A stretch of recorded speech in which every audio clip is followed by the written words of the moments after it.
Good evening, MBA cohorts from 2021 and 2022, and thanks for joining another exciting Leading Insights event. Today I'm thrilled to present to you two renowned guests, Professor Jonathan Haidt and Professor Yuval Harari. Jonathan Haidt is a social psychologist at the New York University Stern School of Business. He received his PhD from the University of Pennsylvania in 1992 and taught for 16 years in the Department of Psychology at the University of Virginia. Jonathan's research examines the intuitive foundations of morality and how morality varies across cultures, including the cultures of progressive, conservatives, and libertarians. His goal is to help people understand each other, live and work near each other, and even learn from each other despite their moral differences. Jonathan is also an entrepreneur and co-founded organizations that apply moral and social psychology, such as openmindplatform.org. He is the author of The Happiness Hypothesis, Finding Modern Truth in Ancient Wisdom. Yuval Harari is a historian, philosopher, and the best-selling author of Sapiens, A Brief History of Humankind, Homo Deus, A Brief History of Tomorrow, 21 Lessons of the 21st Century, and Sapiens, A Graphic History. His books have sold over 35 million copies in 65 languages, and he is considered one of the world's most influential public intellectuals today. He received his PhD from the University of Oxford in 2002, and is currently a lecturer at the Department of History at the Hebrew University of Jerusalem, where I had the opportunity to be one of his students. Thank you, Yuval and Jonathan, for being with us today. I shall now introduce our discussion. When looking back over the past year, the MBA class of 2021 experienced business in a very unusual manner. We learned in classes, essays, and group projects that a major part of business discipline is becoming comfortable working under uncertainty. In fact, we began to appreciate the Greek philosopher Heraclitus, who said nearly 2,500 years ago that there is nothing permanent except change. Much later, and of course here at Cambridge University, Charles Darwin developed the notion of change by reaching the conclusion that surviving species are those most adaptable to change. Today, it is my pleasure to invite Yuval and Jonathan to discuss change in our own times. Stage is yours. Well, thank you so much, Gilad. I'll just start by saying what a pleasure it is that you've brought us together here. I've admired Yuval's work for a long time. This gave me the chance to meet him and to read more deeply at a time when we're all thinking about change. And I'm getting kind of freaked out by it and kind of looking forward to asking him to look into the future and maybe talk me off the ledge. Yuval, what are you looking forward to talking about? Yeah, I mean, as a historian, people often ask me, why do you talk about the future? You're supposed to talk about the past. And my usual response is that I don't think history is the study of the past. I think history is the study of change, how things change. That's the subject. And change is now accelerating.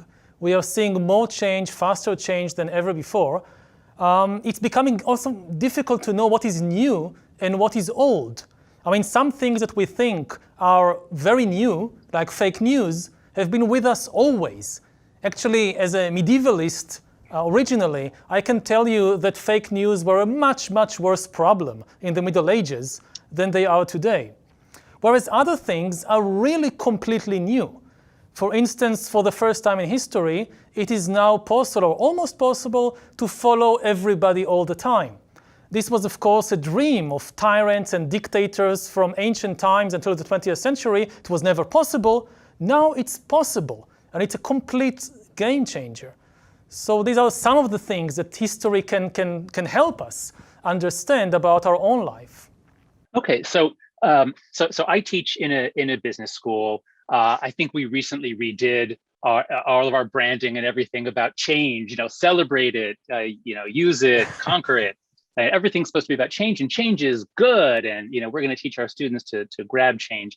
And this is the language that business schools use to attract students and to excite them and inspire them. And most of my life, I've been something of an optimist about the future, and I love technology. But I have to tell you that in the last couple of years, I've been thinking as a social psychologist. I have the distinct sense that something deep has changed, so that we're in a complex dynamical system with radically new parameters that we do not understand. And I guess what I'd like to do is present to you this one really scary thing and then get you to tell me either, oh no, this is old, this is the way it's always been, or to tell me, yeah, you're right, you should move to Mars or something. Anyway, so here's how it goes. If we talk about just change speeding up, well, change has been speeding up for a long time, as you convey so clearly in Sapiens. As a social psychologist, I'm interested in a particular change that happened in 2009, and that is Facebook introduced the like button, Twitter introduced the retweet button, Facebook then made everything go by algorithms, Twitter changed to algorithms in 2016, and the net effect of this is that rather than just connecting people, where more connection has always been good, and Sapiens is sort of the story of the reunification of humanity over millennia. The argument that I'm making in this new book I'm writing is that, you know, the Tower of Babel was destroyed long ago, humanity was scattered, and then we gradually come back together, and 2011 is the peak year. Techno-optimism, possibly the fall of the Arab Spring and the fall of dictators. Technology is going to change everything. Go democracy. But things got really, really weird on college campuses in 2014, 2015. We had this new culture, call out culture, speech is violence. There was a lot more fear suddenly on 2014, 2015 on college campuses. And at least coming from the United States, it has now spread to many institutions, journalism, arts, media. Many of our institutions are just like our universities. People are afraid to say anything. They're afraid to offend. They're afraid to be provocative in universities. And my fear, my concern is that when Facebook and Twitter basically democratized intimidation and harassment, and you can now damage anybody at any time, often anonymously, my fear is that this has put us in a new world where we don't know what we're doing. Institutions are collapsing. Maybe this is much more in the US than elsewhere, but tell me if you either understand what I'm saying or you see it elsewhere, or if I'm just totally off my rocker. Well, I think there is something old and there is something new in the phenomena that you describe. What is old is that every time a new information technology emerges, it changes the rules of discussion. It undermines old institutions of trusts, old ways of civility, of holding a conversation. Who can talk? What can we talk about? And there is a period of chaos. And this is not necessarily bad. It usually allows more people, more groups to join the conversation, but we don't know the rules yet. You know, it's like we had 10 people around the table having a discussion, a civil discussion, I don't know, like they had in the 50s. And then they allowed more people, more groups to join. They said, okay, let's have some women and black people and LGBT people and so forth. And now everybody can write a blog and everybody can voice their opinion. And suddenly what happened is that so many new opinions appear, so many new interests, and it's becoming frightening. It's becoming chaotic. The old rules no longer apply, and we don't know what the new rules are. And we've passed through several such cycles, which often are based on a new technology. A good historical example is the invention of print, or the appearance of print in the late Middle Ages and early modern period. Many people think that print was just a wonderful thing that led to the scientific revolution, but most books that were printed at that time were conspiracy theories about witches and Jews and whatever. And it took time to build new institutions of trust, like newspapers, like academic publishers. So this is the old thing, it's the old cycle. But the new thing is that there is a kind of alien presence on Earth. A new alien intelligence has invaded our life, not from a distant planet, but from the laboratories, artificial intelligence. And this is something new, it's a game changer, because unlike all previous information technology, it can make decisions on its own, it can analyze us, it can hack us. The printing press couldn't do it, the radio couldn't do it, but the new technology can do it. And for the first time in history, it is becoming possible to hack human beings, and therefore also to manipulate human beings on an unprecedented scale. And we don't know how to deal with it. We really have no traditions about how to deal with it because it never existed before in history. So the image I'm getting from you is, yes, every time there's new technology that changes the way information flows or the way we relate, there's a period of adjustment, and there's often a lot of damage along the way. The wars of religion in Europe. I'm particularly concerned. I read a wonderful book by Jonathan Rauch called The Constitution of Knowledge, about how an open society such as ours, our societies, depends on certain institutions, preeminently universities and research, the journalism, and then the courts and various government bureaus that do research. These are the pillars of truth finding, and these have all now been hacked. The courts not so much yet, but that's coming probably. But universities and journalism have now been deeply affected and rendered less useful by these new technologies and new trends. The image you gave us is one of humans adapting to this, but now, as you say, first of all, it's happening much, much faster. So the amount of change that, say, the printing press brought to Europe in 50 years might be equivalent to what we've experienced in the last 5 years, or I don't know what the numbers are. And as you say, it's not just we have to catch up, it's the thing we're catching up to is now smart. And the thing we're catching up to has, in a sense, almost ideas of its own, and then you hook it up to for-profit companies, you hook it up to Vladimir Putin and Russian intelligence agencies or whatever. And the image I'm having, sorry, I think in metaphors, I guess you do too, is sort of like the way when you think about a supersonic jet, approaching the sound barrier. And as it gets close, it still is sending sound out in front. But once it hits the speed of sound, nothing else goes out in front because it's going faster than sound. So everything is an explosion at the point of contact. And the feeling I have now is that everything is an explosion and it will always be like that.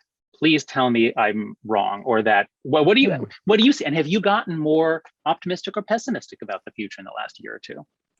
Well, I like the metaphor very much, and I really agree with it. And I have become also more pessimistic over the last few years. There is really this feeling that we are venturing into completely unknown territory, and it will only get worse from here on. That, for the first time in history, we don't have the ability to predict the most basic things about the world 10 or 20 years to the future. Now, of course, people were never able to predict the future, let's say, of political events. If you live in the Middle Ages, you don't know, in 10 years, there might be a civil war, the Vikings will invade, the Mongols will invade, who knows? But something were constant.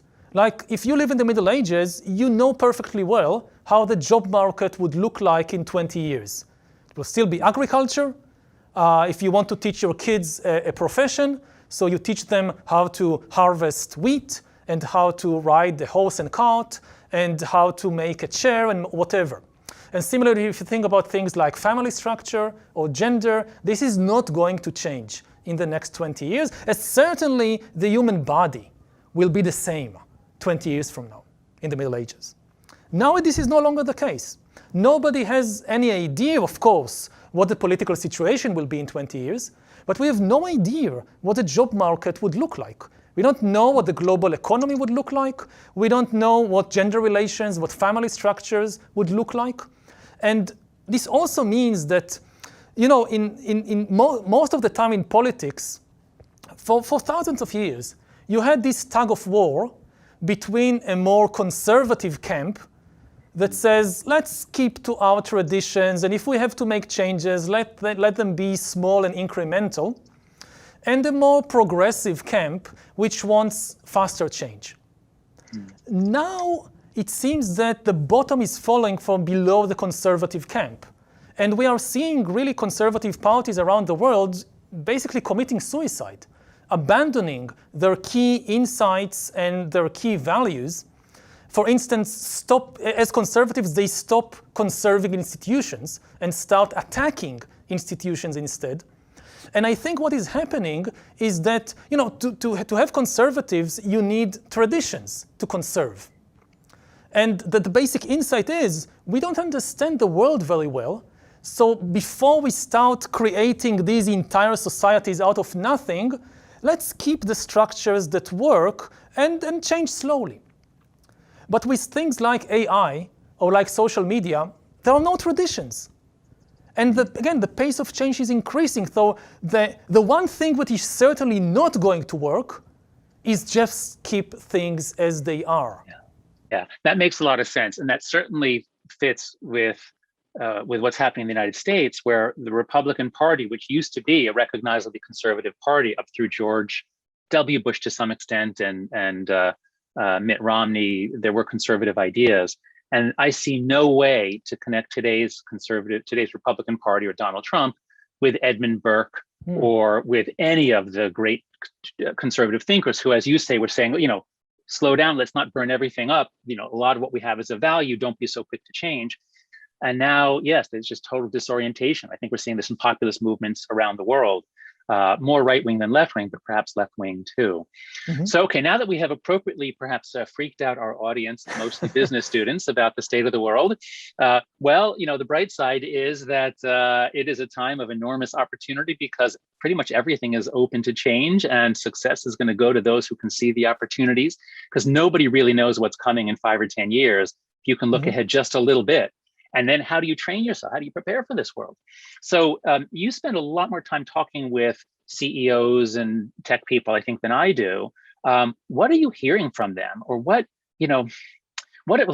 guess what I'm trying to say is, let's take it from the big picture we're just in to for young people going into the business world. And I presume a lot of them are going into tech, finance, a lot of the areas that are really changing fast. Either what advice do you have for them, or what are you hearing from the people running those businesses? Well, from the people at the top, I tend to hear quite a lot of fear and confusion, which is a good thing.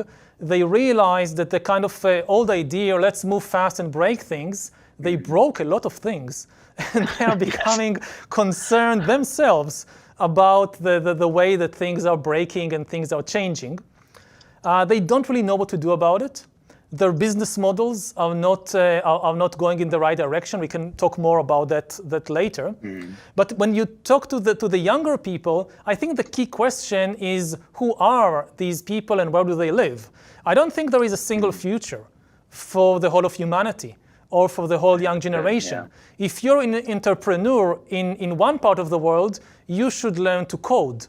If you're an entrepreneur in another part of the world, you should learn to shoot the Kalashnikov. This is what you'll need.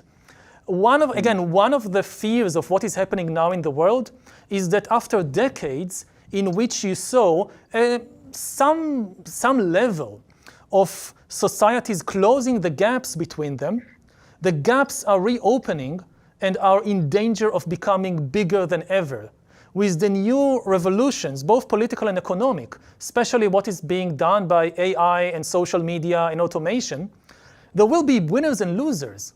Some countries will be more powerful and rich than ever before. Other countries could completely collapse. And it's the same true of businesses, that more and more power, because the nature of power is shifting. If power originally thousands of years ago was land, and you can't just cram all the land in one place, it's physically impossible.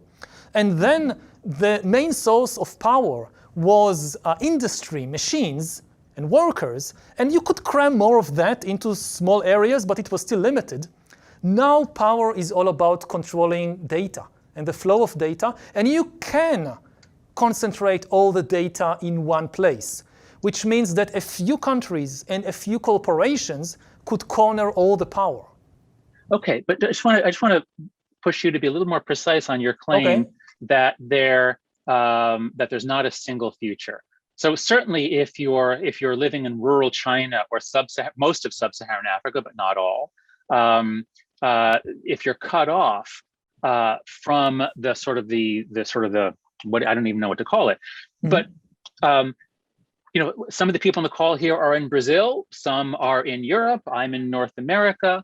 If you are in South Korea or Singapore or Brasilia, wherever you are, you can work for almost any company now. So it seems to me that there's not a single future, but there is a kind of a central hub of the open societies.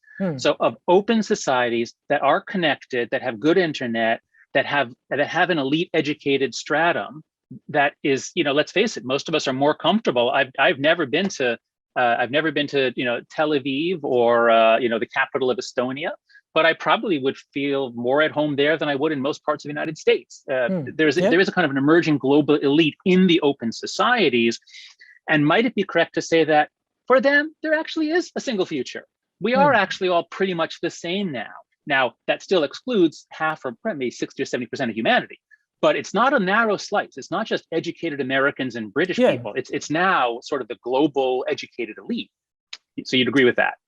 Yeah, definitely. The border doesn't necessarily pass between countries and continents. It often passes between neighborhoods. You can live in one neighborhood and have one future, and like 500 yards away, there is a completely different world with a completely different future.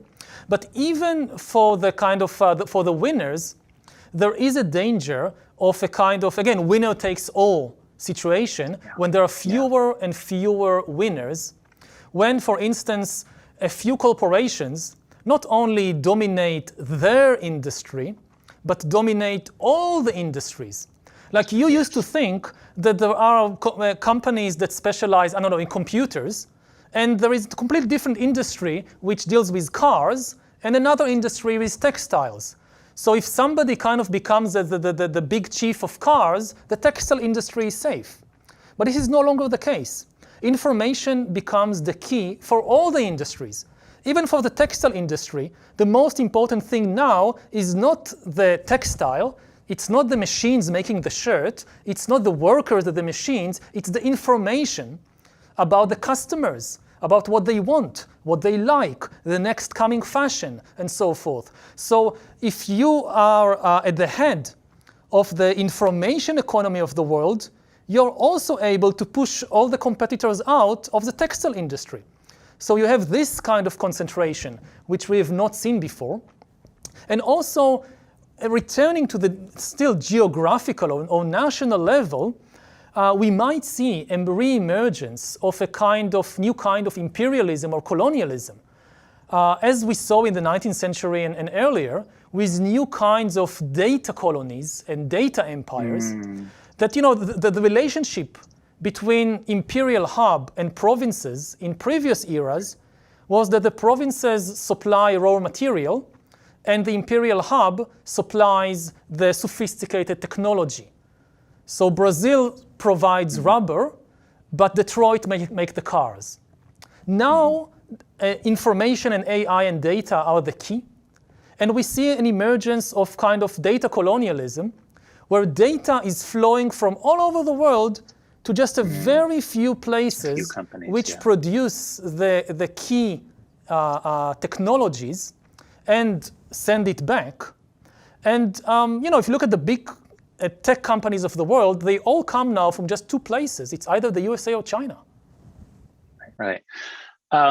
So there's in the United States, there's a famous movie called The Graduate from the 1960s with Dustin Hoffman. There's a very famous scene where this young college, Dustin Hoffman is about to graduate from UC Berkeley, and he's at his parents' party in, wealthy suburban something or other. And this, business guy takes him under his wing and says, "I'm going to say just one word to you. One word. Are you listening? One word. Plastics. Plastics." That's the industry to go into in 1969. Plastics. And, it's funny, but that's the kind of advice that was very valuable back then. And then later on, you might have said, computers or banking or something. But what you've just said suggests that maybe there is no such word anymore. It's not industry per se, it's something else. So if you were to take a young this person about to graduate from college or about to get an MBA from the Judge School, put them under your arm and say, "I'm going to say one word to you, one word, listen closely." What's the word? Flexibility, I guess. I mean, I have no idea what the job market would look like in 2040 or 2050. What would be not only the main industries, but really the main skills. Yes, maybe the big tech companies will control everything, but they won't need coders anymore because AI can code. What they really need is philosophers. Right. What they really need is artists. But so forget 2040 because things now move so fast. people, you can't just have one career with one set of skills and expect to still be relevant, unless maybe you're a professor. That I think we've got a lock on the business, and we've got a guild and all that. But someone graduating in 2021, 2022 with an MBA, they just want, what's the word for 2027 or 2030? No further than 2030. And so you've already said one, data, obviously data. You need to be good with data. You need to understand data, not just math, but really the meaning of data. So what would you add to that? So the other word would be probably people, humans. I mean, this is like if you think about self-driving vehicles, the main problem, I mean, we had this kind of prophecies and expectations next year, the self-driving vehicles will be on the road, and they are not there yet. Not because of the vehicles, not because of the computers, because of the people. It's those damn people. People are complicated. Yes. Yeah, that's right. So that's right. The key is people. Okay, good. So I will add to what you said. So, me being a social psychologist, a behavioral scientist, someone who, a thing that I've been saying recently in my talks is the 21st century is not actually going to be the century of AI or robotics or genomics. It's going to be the century of social science, because all our problems are ultimately social science problems, and we are going to fail because the social sciences we're not able to talk about things. We're not able to do, our research is not as good as it was even 10 or 15 years ago. We're walking on eggshells. We can't challenge each other on certain things. So on the most important topics, we're not actually able to do our work properly. And this is, again, this problem with the decline of our institutions. So I think maybe the advice that we can give to our student audience from the two of us is, we've got two words for you: data plus psychology, or data plus humans, or data plus social science, or something. That's sort of the merging. And that's kind of the zeitgeist of the times too. Robotics is a merging of physical and sort of cognitive. And so it's flexibility, it's merging. It's not one industry, but you have to understand how data works. And our elite selection systems, especially in the United States, reward that kind of test-taking knowledge. So we have lots of people who come out with great understanding of data, but it tends to not reward a good understanding of people. And so you get someone like Mark Zuckerberg, who obviously is quite brilliant. You and I have each talked with him. I loved it. By the way, people should look up Yuval's talk with him from 2 years ago. There's a lot of really interesting insights. But you get a lot of people designing our global systems who understand mathematical data informational systems and have very little clue how people work. And these are the people who are now designing the world that we are living in, and all of the ways that setting us up for all the ways that things might really go wrong. So I think that we are, I hope we've covered enough to start some conversation here, to trigger a range of emotions, I hope. And I think both of us model both a kind of an open-minded pessimism with a sense of humor. I don't know how else one can face the future. So with that, I think looking at our schedule, I think we're at the time when we invite back in Professor Marrow to talk with us, and then to get some questions and interaction with the students. Thank you so much, both Yuval and Jonathan, for such a stimulating conversation. If anything, it was too short. I would have loved to continue listening to you. And let me just highlight over the next 3 or 4 minutes here some of what I think are the key messages so far, and then we can get into the Q&A. I really like the point about how fear and frustration are taking over the world. And in fact, I was searching throughout the conversation for what is the feedback mechanism? What is the dynamic here? The self-perpetuating dynamic that we don't seem to be able to, depart from, and that is essentially producing these self-reinforcing, larger-scale transformations that we're going through. And it may be technology, but I think it's actually fear, frustration, and of course the word that I don't think came up in the conversation: inequality. Right? You did talk about bifurcation, how different people, even in the same neighborhood, might be experiencing what's going on in a completely different way. There is no doubt that some people are benefiting from everything that is going on, whereas other people are being left behind. And I guess most of us are among those who are benefiting from these larger scale transformations. So something I think to highlight. I also like the part about political parties and how they are no longer recognizable, at least according to the usual lenses that we would apply to politics. What I would highlight is that I think that, political parties as institutions are also being undermined by this whole dynamic, and that there are really, two factions within each of them. I mean, there is a more conservative faction that is, as Jonathan was saying, so much more interested in preserving institutions and traditions, whether we're talking about the left or the right, okay?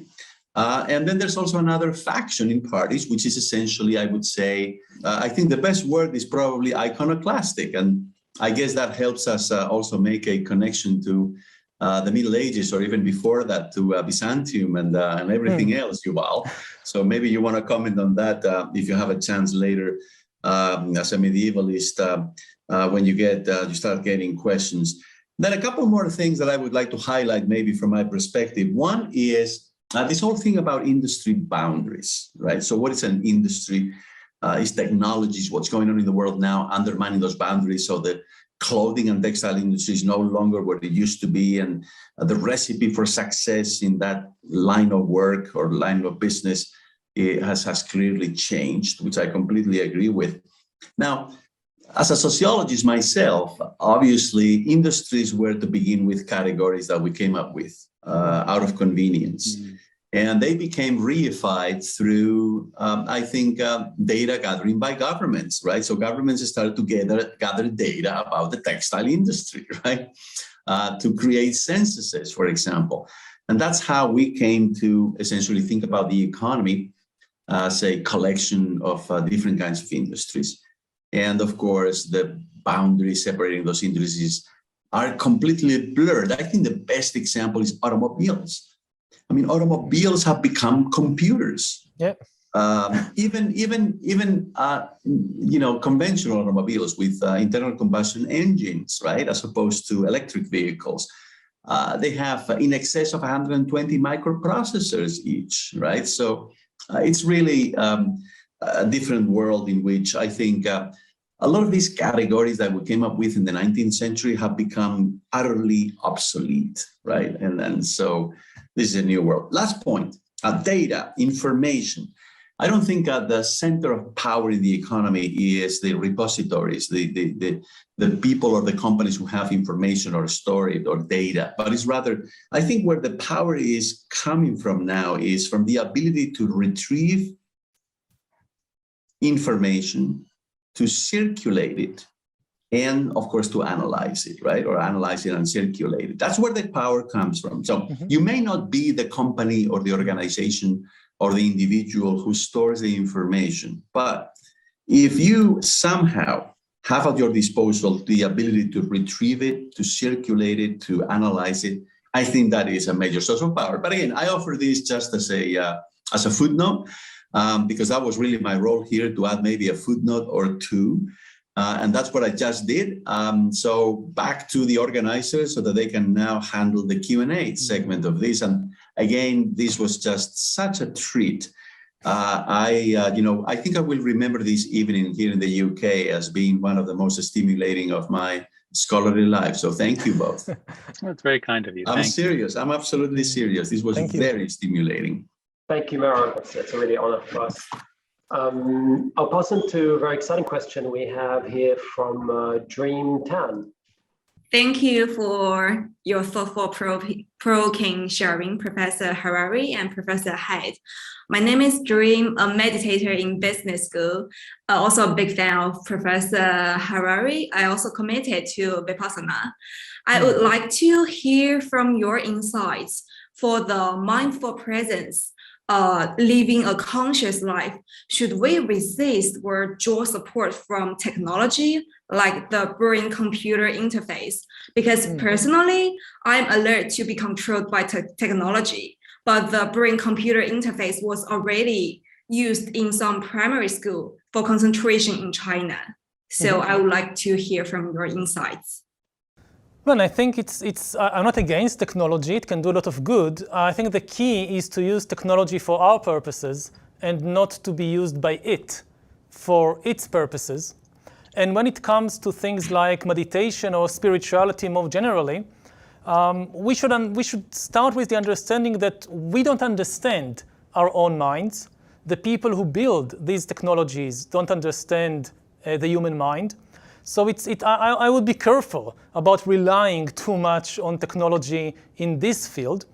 For instance, some people, when they meditate, they strive to have these very strong states of concentration. And they think that if I can have a brain-computer interface, it can help me concentrate better. But the thing is that meditation is really about coming to know our mind, not controlling it. And one of the most important things to know about the mind is that it's so hectic, and it's so out of control, and it's so messy. So if you sit for meditation for 1 hour and your mind is all over the place, this is not bad meditation. This is good meditation. This is how you get to know your mind.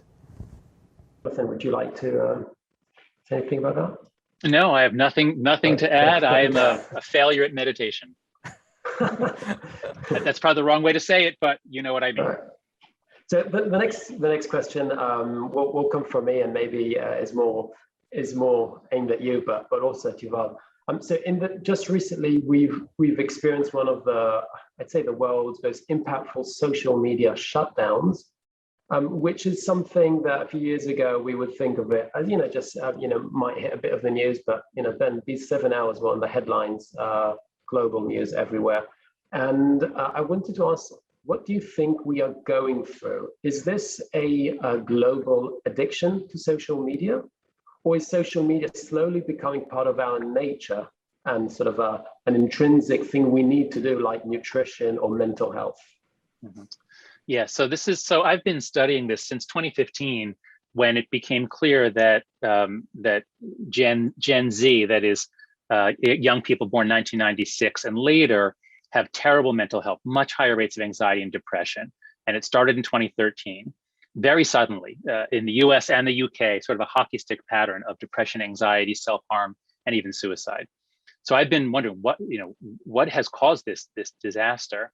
And the two answers seem to be vast overprotection of our kids. We don't give kids normal childhoods anymore where they get to have experiences of risk. But the other one is that they migrated onto social media platforms, especially Instagram, between 2009 or 10 is when it began heavily. And then by 2012, they were mostly on. So I think, I've been very interested in the harms that have happened as we have translated, as we have moved socializing onto these platforms. Like Yuval, I think technology is generally wonderful. And if technology helps us talk, that's great, no harm there. If it helps me talk to my friends, that's wonderful. The difference is that it put us into contact in a way where, to use Yuval's words, it was no longer about serving our purposes. It got us to serve its purposes.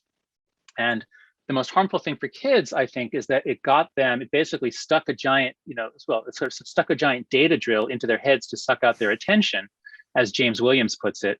But also it inserted a reward chip in their brains, so that now, in the way that you would train an animal by giving it little shocks or rewards, that's now done in a decentralized way by lots of strangers. So I think that hooking our children up has been completely disastrous. If you're born after 1996, your generation has some serious problems because your brain development was actually interfered with by these platforms. That wouldn't have happened if they just let you talk to each other. So that's the first thing. Then the other whole set of issues, and here's where I think Yuval will have a lot more to say, is what they're doing to democracy or open societies in general. And the argument that I'm trying to develop is that in 2011, we thought that Facebook was the biggest gift to the open society ever. What dictator could withstand social media platforms such as Facebook and Twitter? But I believe, I can't prove it just yet, but I believe, and the Facebook revelations, the whistleblower, I think are shedding a lot of light on this. I believe that in the contest between open societies and closed societies right now, given trends as they are, I would bet on closed societies. That is, I would bet that China will be more successful than we are. And the reason is Facebook. That is, social media in the long run is the best gift to the closed society ever, because it weakens us, damages us, turns us against each other, damages our institutions of finding truth. Basically, you can't have a deliberative democracy when you can no longer have deliberation. So this is my provocative thesis, that I think Facebook is going to really help China win the struggle for the 21st century. Yuval, over to you. Thank you, Jonathan. I agree with your analysis, but I would just add a note of optimism that I think you would also agree with, that it's not the social media that is the problem. It's not necessarily even Facebook. It's the specific business model that Facebook and other tech giants have adopted, which is based on hijacking and controlling our attention and keeping us as long as possible on the platform. And they experimented. It's like the biggest social science experiment in human history, how to keep humans glued to their screen, to their platform. And they discovered that you need to press certain buttons in the human mind. The easiest way to do it is to press the hate button, the anger button, the fear button. If you see two headlines, one is relatively calm about some mundane event, and the other is predicting that if this politician or this party will win, they will destroy the country. You have an irresistible urge, especially if you already hate that politician, to press on it and see what did they do this time. And and it's not just Facebook, it's an arms race. The scarce commodity is our attention. The way to get it is to press the fear and hate and anger buttons, and the result is what Jonathan was speaking about. And we just need to change the business model. There is nothing wrong with technology connecting people as long as it is done properly. So I completely agree with you. The only question is the word just. You say we just need to change the business model. So I don't think we're going to ever be able to do that in the United States. I'm hoping to God that the EU, the UK, other countries will change the business model. Actually, it'll be a long discussion. I think there are ways to do it, but we have to make them experience a lot of pain. Lawsuits, heavy-handed regulation, the threat of it at least, because if it's just change the business, just get the most profitable companies in the world to give up most of their profits, sure, let's do that. Well, I'm more optimistic on that front because, it's a political issue. The problem is that it's not a political issue yet. The political parties we have to make it a political are not issue. talking about it. I mean, what's the difference between the Democrats and Republicans in their attitude to these technologies? I don't know. They don't talk about it. So they should talk about it. No, I can tell you what the difference is, and it's damning. That is, the left hates the social media companies because they allow all this hate speech from the right. We've got to do much more content moderation. We have to regulate them to do content moderation to shut down the right. And the right says, we hate them because they keep shutting us down. So we need more free speech. So yeah, right now they're united in hating tech, but for different reasons, which means they're not going to agree on a bill, which means we're not going to do anything in the United States. So please, the rest of the world, you have to make this a political issue. You have to bring pain to bear on Facebook. Twitter also, but Twitter is so badly run. They're just kind of like loping around, stepping on people. They don't even know what they're doing. This slides greatly into Chiani Shi's question about countries and conflicts. Chiani, you're on the line. Thank you, Gilad. So my question would be, obviously, as you mentioned, there has been the rising of social media, also sort of making the institution that used to have the authority sort of lose a bit of trust in the public. So again, we've seen sort of a divergence of powerful narratives between different countries online, or even between different groups. As you say, the social gap is widening. So it creates a lot of conflicts and mistrust. And just wondering, as individuals, is there anything we can do? Or when we talk to people who have a different belief in a different set of story, is there a sort of formula we can break the gap and sort of make us easily united? Yeah, actually, I'd like to take this one first because this is something that I've been really thinking a lot about. I love your question. It's like, what can we do? And what I'm finding is that if you just read the Stoics and the Buddhists, you will be far ahead of everyone else in how to live in this world and be effective in it. I'm very serious about this. My first book was called The Happiness Hypothesis. I just read all the ancient works I could find, took out every psychological claim and said, is it true? And the deepest sources of wisdom are the writings of Buddha and that tradition on consciousness, and the writings of the Stoics, especially Marcus Aurelius and Epictetus, on how do you deal with this crazy world in which there's so much injustice and misunderstanding. And they both say largely the same thing on many points, which is calm down, don't judge, accept people for what they are, get control of your own reactions and move through the world despite the chaos of it. And this, I believe, is a superpower, especially for business students. And let me tell you, I talk to a number of leaders in many sectors as well. And when I ask them, so how is it going with your young employees? If we're in private, they say, oh my God, it's like constant conflict. Somebody said something, and for a week, we're all in a tizzy because somebody said something and someone got upset. Many young employees are basically draining value from the company. They were bad hires. They don't know how to work with others. Partly it's the stupid idea of bring your whole self to work. No, do not bring your whole self to work, because if your whole self can't stand to work with other people whose whole self is there, then you can't work. So do not bring your whole self to work. Instead, bring Buddha, Marcus Aurelius, and Epictetus to work, and you will be gold to your employers. You will be able to thrive. You will be able to create value for others, and then in the long run for yourself. Yuval, what would you say? I think it's very good advice. And, I think another thing is to appreciate the improvements that we have managed to do in many fields in the world. I know that some people see it as a kind of, you don't acknowledge the wrongs, the injustices, the suffering that there is in the world, but it's not so. There is a difference between saying things are better than before and saying things are still bad. And they go together. I think things are still bad, but in many ways they are better than before. And acknowledging and respecting the accomplishment of the past generations is very important, because I think it should make us more responsible. If you go around the world feeling that things are worse than ever or as bad as ever, for me the implication is that it's probably hopeless.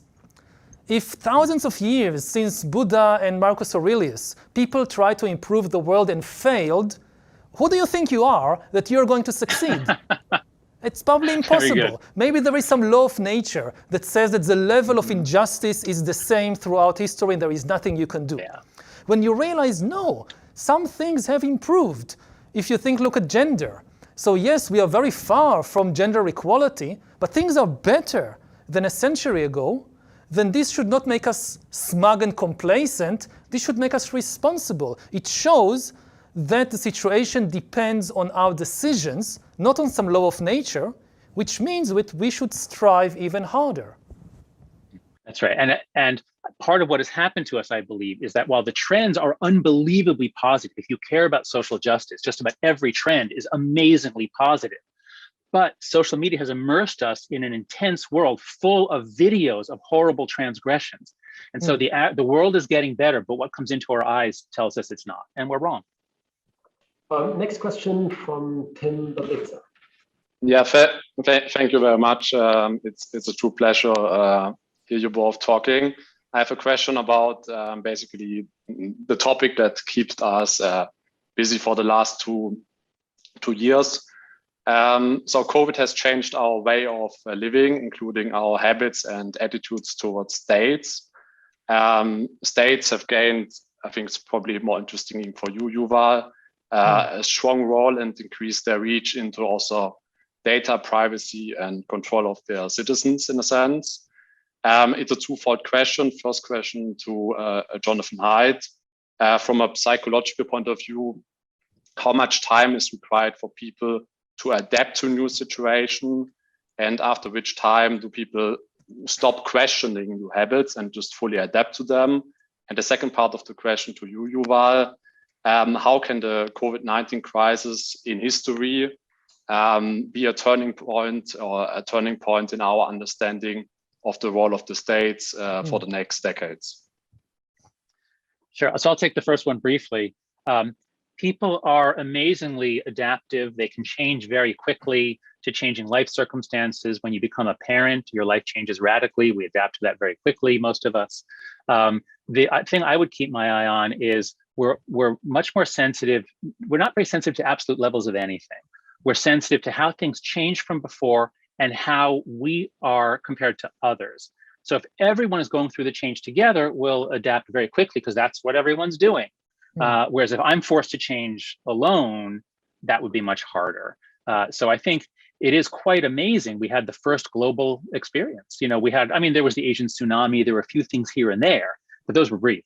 This is the first time the entire planet went through something together. And I think, a fair amount of good will come from that. I think it's completely swamped by the enormous cargo ships full of bad that social media has brought to us, but we've already covered that ground. Yuval? Regarding the state, again, I'm not sure. It depends on the decisions we make. What I hope to see is a different understanding of the role of the state and of nationalism and patriotism. In recent years, we saw the rise of this ugly face of nationalism, people thinking that nationalism is mainly about hating foreigners and hating minorities and so forth. And this is a wrong understanding. I believe that the true essence of nationalism is caring about your compatriots, loving your compatriots. And in many cases, to really take care of your compatriots, you need to cooperate with foreigners. And the pandemic is a perfect example.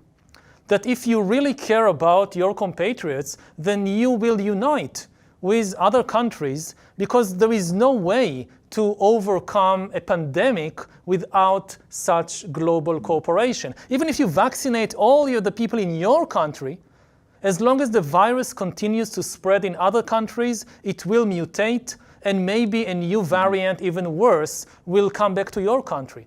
So I hope that one of the things that will happen is that people have a better understanding of nationalism, not as something which is opposed to globalism, and not as something which is mainly about hate, but as something which is mainly about love, and therefore can, in some cases, be completely compatible with global cooperation. Yeah, I'd actually like to there's an interesting paradox building what you just said, Yuval, which is, on the left, progressive people tend to be universalists. They say, I'm a citizen of the world, and they think parochialism and nationalism are bad. And then they want a strong welfare state, but you can't have both. So a strong welfare state is only possible when you have a sense of boundaries, of social contract. We're in this together. We pool our resources, and then those of us who fall down get picked up. This is why Scandinavian societies were so successful. If you break down the boundaries and you say there's no border, it's all humanity, well, then people suddenly don't want to pay taxes to support people on the other side of the planet. So I think you're exactly right that I think the left has really misunderstood nationalism. Obviously, there are toxic forms, of course, but love of country is actually an essential element of a successful redistributive economy. There, at least we touched on the inequality question, but I think we have to weave our way through a very difficult paradox to get to a solution. Yeah, I think you pointed at a very important thing, which is taxes and nationalism, where you see both the left and the right getting it wrong. If you tell right-wing people that nationalism, you know what nationalism really is? It's paying your taxes. That's as simple as that. I mean, the tendency is to think, oh, patriotism, it's about enlisting in the army and sacrificing my life. Yes, it sometimes is, but quite rarely. Much more typical activity of a good patriot is to pay your taxes honestly, so that some other person in your country will get good healthcare and education. If we can get people from the right and the left to agree on that, that will be a big step forward.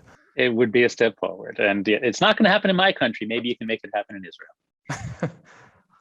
Love that tip, thanks. I'm just going to sneak in one last question as we're getting to the top of the hour from David Lone, if you could come up. Thanks, Claude. And Professor Harari, Professor Haidt, thank you both very much for your time with us today. So my question is that in many pockets of the progressive business community, there is a bit of a crisis of faith in the capitalist model. Professor Harari, I believe you touched on this briefly earlier. And perhaps principally, there is concern that our short-term profit maximizing behavior, essentially the shareholder model, is incompatible with the long-term social and environmental issues of our time.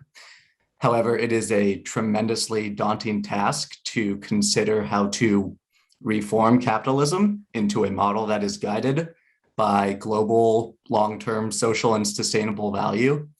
And so my question for you both is, I suppose rather simply, where do we begin and how do we succeed in that endeavor?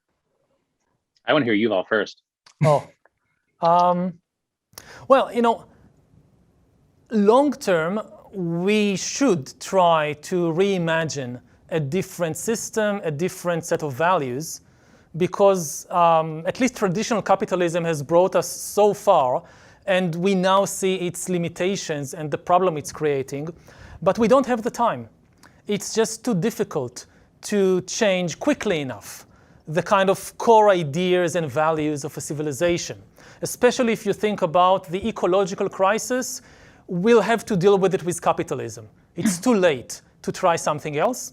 So we need to be kind of very precise how to work with the beast and not try to work against it.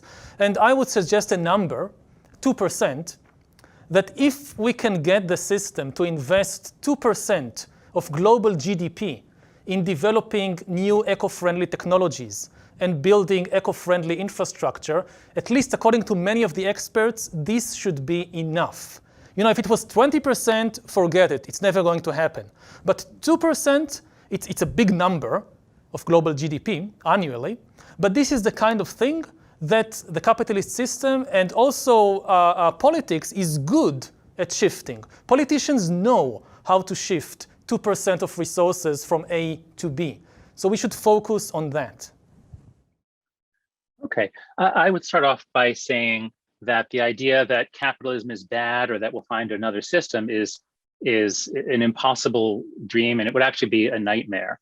The only way that you can create such enormous amounts of value that everyone can be fed is through a free market system in which companies are rewarded for producing things that people want. There is no alternative to capitalism. There are only different and better forms of capitalism. And I'm in the business and society program here at Stern. We kind of specialize in exactly what you just asked about, David. We're the people. It's a left-leaning department in almost every business school. We're the ones who say, shareholder primacy is bad. Go stakeholder capitalism. And in general, I agree with that. But what we're seeing as everything is coming apart, at least in the United States, and everything is chaos and narrative warfare, what we're seeing is that just as companies committed in 2019 to saying, no more shareholder primacy, we're now all about stakeholder capitalism. That's exactly when they were all exposed to massive pressure from Twitter campaigns. And it turns out that what you do is sort of woke signaling driven by your wokest employees. That's no way to run companies. That is no way to solve social problems. So I'm actually no longer a big fan of, or I should just say, I'm rethinking my commitment to stakeholder capitalism, because in our current age, how leadership manages the demands from stakeholders. If there was an intelligent process, it would be great, but there's not an intelligent process. It's a terrible, crazy process. So that's the first thing. Second thing is the old Milton Friedman point that the social responsibility of business is to make more money for its shareholders. I and many others have criticized that for a long time.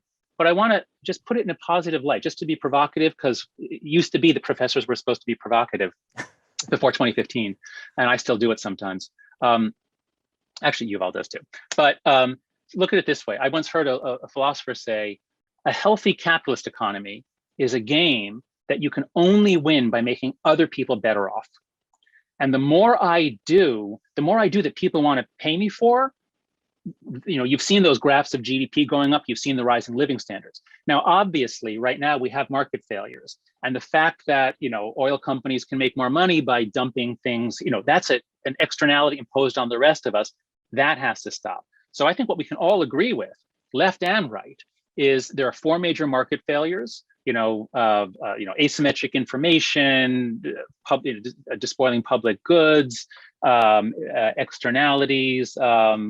What's the fourth? I forget. Sorry. What I should have it right here in front of my wall. Anyway, the point is, the more we, Facebook is a problem because it is putting, massive information asymmetry imposed all on us. It took over public goods, including our general attention, and it is damaging a lot of people and a lot of democracies, and it doesn't pay the cost. So we can all agree that capitalism would be much better off if we have smart regulation and incentives that minimize market failures. Thanks. Thanks, such exciting panel with brilliant questions and, must say, invaluable answers. So just before handing over to Aaron D'Souza to close the 2021 Leading Insights series, I would just like to mention Yuval Harari's new book coming out this month. It is the second volume of Sapiens, A Graphic History, The Pillars of Civilization. Using colorful cast of characters, Yuval Harari, David van der Meulen, and Daniel Casanova take the readers through an exciting journey of our own species, humankind. The book will be released in the UK in just 2 weeks' time. So thanks again, and I will pass on to Aaron D'Souza for a few final words. Thank you, Gilad. Well, what a way to end our Leading Insights series. You know, I was just thinking while you were answering some of those questions, we started this series last year in November with Dr. Mohammed Al-Arian, the president of Queen's College, Cambridge. And then we went on a journey through entrepreneurship, social innovation, technology, manufacturing, with some of our speakers like Timo Bolt, CEO of Gusto, and Samene Pangalos from a VP from AstraZeneca.